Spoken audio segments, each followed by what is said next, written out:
Guys আমরা এই দীঘার পাড়ে এসেছি। এখানে দেখো কত সুন্দর জঙ্গলের গাছ হয়ে আছে। এই গাছগুলোর নাম আমরা জানি না।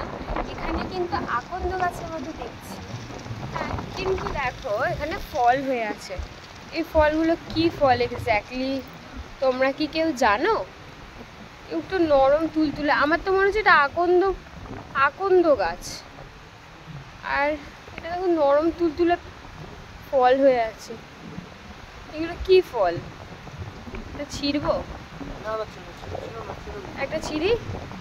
এই দেখো কি নরম, কি আছে এটা? আমি প্রথম দেখছি গাইস। যদি আকন্দ ফুলে ফলও হয়ে থাকে তা আমি আজ পর্যন্ত দেখিনি। তো এরকম দেখছি পেঁপের মতো, কিন্তু কিরকম তুলতুলে নরম। আর এটার মধ্যে মনে হচ্ছে কিছু আছে, জানি না। তোমরা যদি জানো কমেন্ট করো।